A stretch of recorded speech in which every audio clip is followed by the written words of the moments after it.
Welcome to another video about Manor Lords and the latest beta update, which not only delivers new content and customizations, but also names. With the update, Manor Lords has 2 new maps, bringing the total number of playable maps to 3. This should make it more varied for you to create settlements in different landscapes.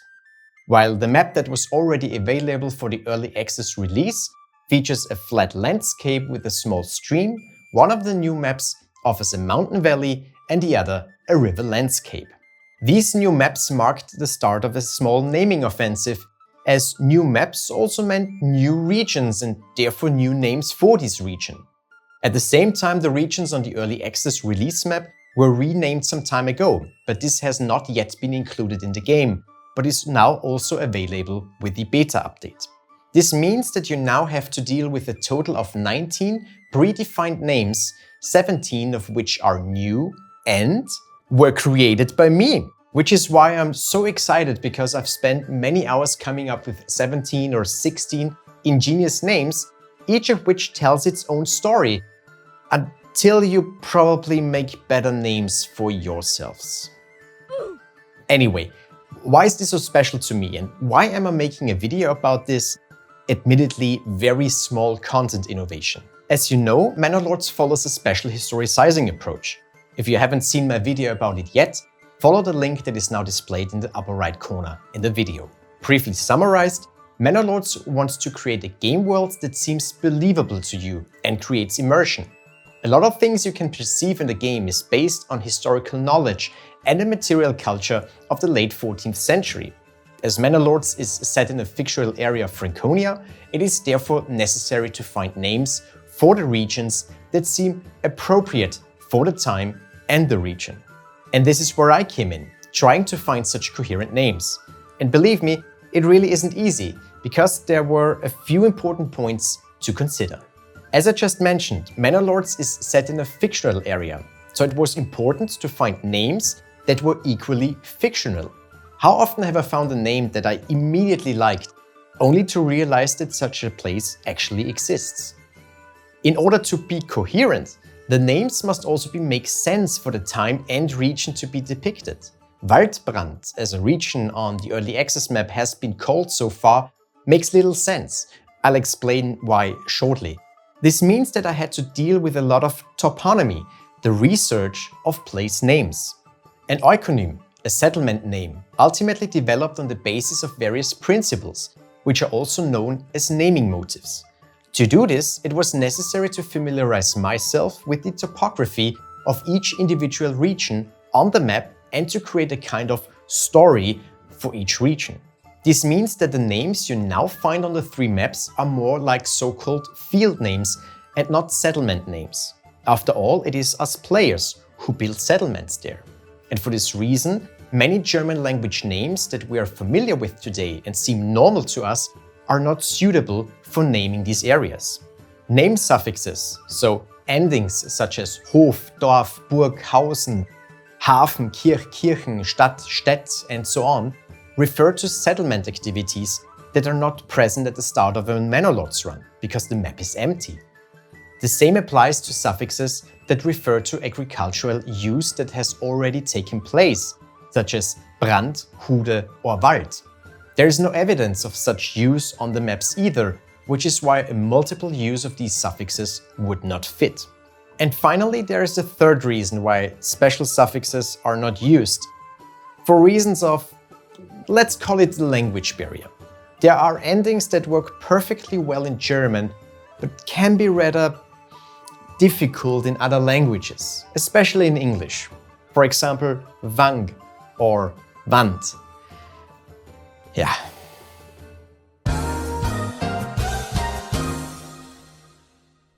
So let's have a look at the maps and their individual regions. Time for a little Manor Lords history lesson. Let's start with the early access release map, which we are already very familiar with.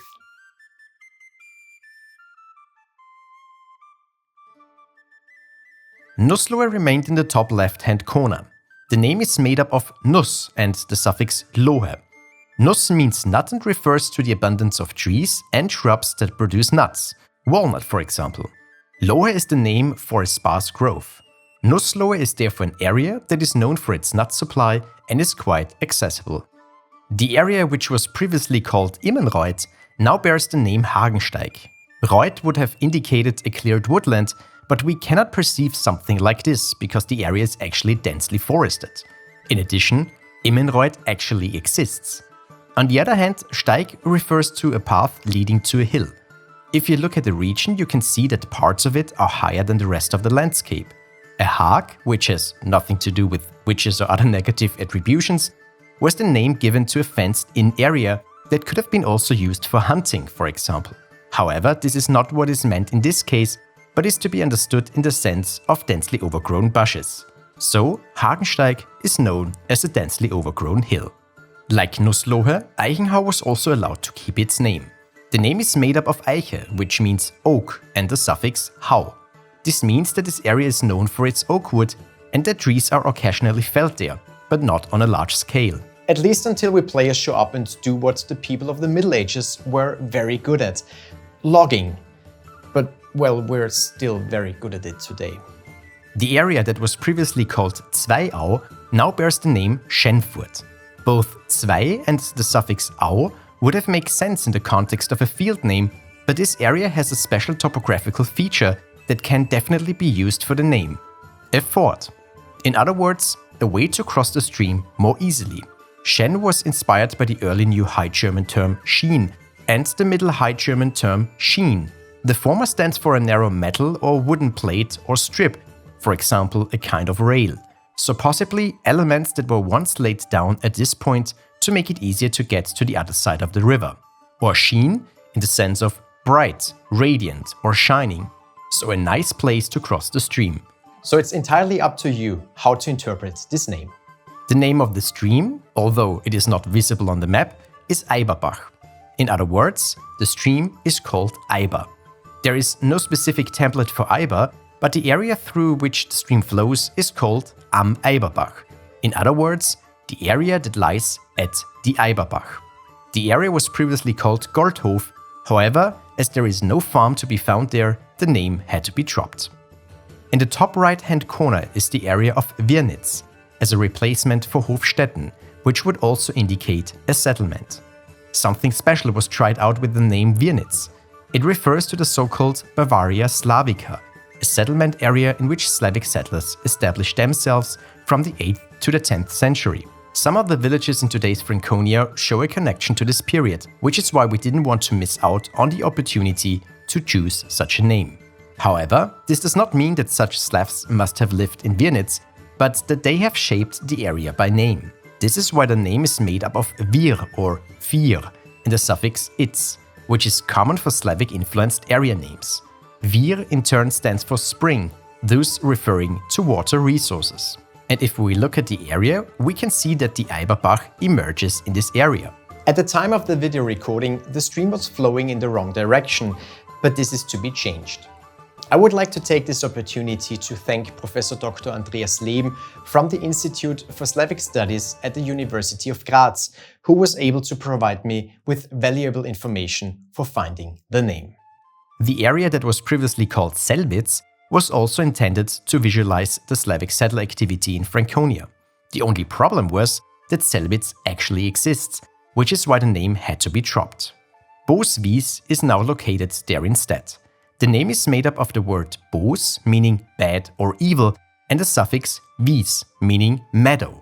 This means this meadow should be treated with caution. Bad does not necessarily indicate something sinister, but can also refer to an area that is difficult to cultivate.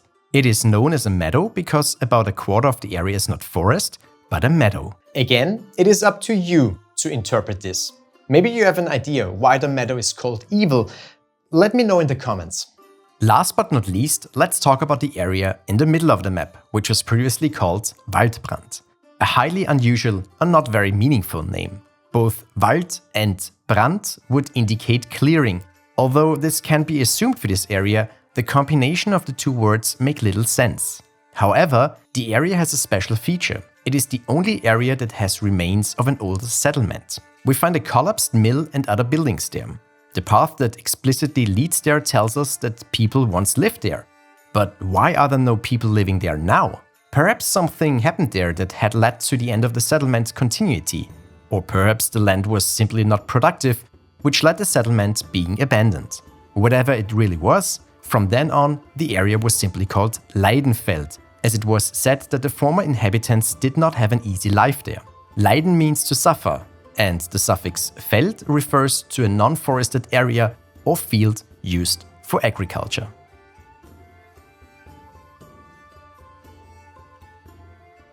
We now continue with one of the two new maps, namely the one currently entitled High Peaks. The area is much more restricted compared to the other two maps, as we are in a valley. Two massive mountains therefore limit the possibility of settlement. But don't worry, there's still plenty of space. Nevertheless, there are only 4 areas that can be colonized. The design of the map was inspired by the famous village of Lauterbrunnen in Switzerland. However, this does not mean that we have landed in Switzerland with this map. Nevertheless, I wanted to pay tribute to the inspiration with 2 names on the map. At the same time, the names are based on areas and field names in the Allgäu, Upper Bavaria and Tyrol. On the left is the Altbruch area.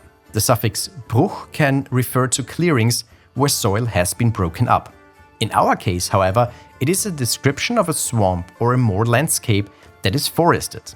The addition Alt, which means simply old, indicates exactly what you would expect. It is an area that has long been known to the surrounding inhabitants. Bordered by the 2 mountains in Manor Lords, we could almost speak of a fenwood in a valley, or in German, a Bruch im Tal, so a Bruchtal, a name that immediately catches the attention of German speakers who know and love Lord of the Rings, because Lauterbrunnen, the inspiration for this map, was used by none other than Tolkien himself as the inspiration for his Rivendell in Lord of the Rings, which is called Bruchtal in the German version. The Leuter Flucht lies next to Altbruch. Leuter is a variation of the word Lauter, which is more commonly known as Leutern. It means clear, bright, unbroken and unclouded. The Flucht refers to a longer slope, which in the case of this area is not so distinct, but the elevation still lends itself well to such a name. Put together, this means a mountainside that is partially exposed and therefore bright. Anyone who assumes that there is a connection between Leuter and Lauterbrunnen is right. With this, I wanted to pay a little homage to the map's inspiration. Next we have Erlhard, a heart full of alders. The suffix hart means wooded slope, which we can make out here. Erl indicates that this hillside is mainly full of alders. Incidentally, a stream meanders around this area, which I've named Tulm. However, this name does not appear on the map. The 4th and last area on this map is Lieneck. Eck can have several meanings, for example, hill or rock. In our case, it refers to the mountains where a path may lead.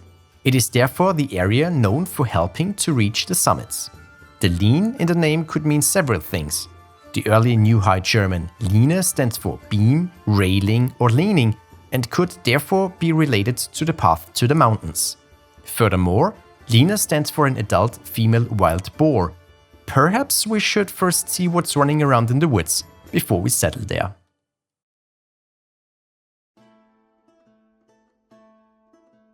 Compared to High Peaks, the new river map is much flatter, but again shows some topographical features that I've used to name the areas.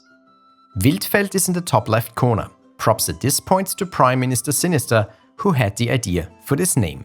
We already know what Feld stands for, and wild, so wild, can mean many things. So you can interpret this name for yourselves. Underneath is Schachspitz, a somewhat unusual name, but one with 2 topographical influences.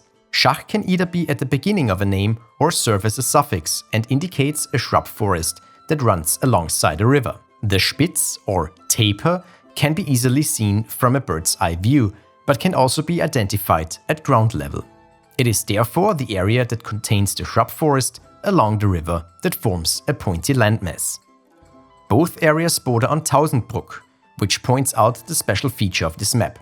The river, which I've called the Rielach, makes it necessary to build bridges. Tausendbruck has 3 bridges, which, if you like to exaggerate, seem like 1,000, which means 1,000 in German. It was customary to use 100 or 1000 to describe many or countless, so it is the area that contains many bridges. Kleinau lies above it. Klein comes from klein, so small, as it is the smallest area on the map. The suffix au often has a connection to adjacent waters. It is therefore known as the small area that lies by the river. Furdau, which lies on the eastern edge of the map, sounds similar. However, in this case, the au does not actually refer directly to an area on the river, although it is also true for Furdau. Is the Furt in the name supposed to refer to a Furt, like Schenfurt on the early access release map? Not at all. This area, like Wirnitz, is again based on Bavaria Slavica, so it alludes to the Slavic past. The au is a modified ov and can either refer to specific names or be generally understood as area. Furt comes from the Proto-Slavic original form of Brdo, but I have no idea how to pronounce that properly, which changed over time to Furn and means small hill. This can be identified here in the wooded area. So Furdau stands for the area around the small hill. Below it lies Roheloch, an area with several patches of forest. Rohe comes from rau, which refers to the hard, partly stony and uneven ground. We already had the suffix loch in the form of lo at Nusslohe, which means the same. It therefore refers to a sparse growth on hard ground. And that leaves only one area that still needs an explanation, namely Anderdornlei. In the course of this video, however, I will not explain its background. Instead, I want you to find out what this name means and what it refers to. Even if it's a German name, you might still be able to find out the background to it. So write your guesses in the comments and I'll give you the answer in the next video. And we've reached the end. How do you like the names? Are there any that you particularly like or any that you don't like at all? What would you call some areas? And no, City McCity Face is no option. No. I'm looking forward to reading your guesses for Anderdornlei. See you next time.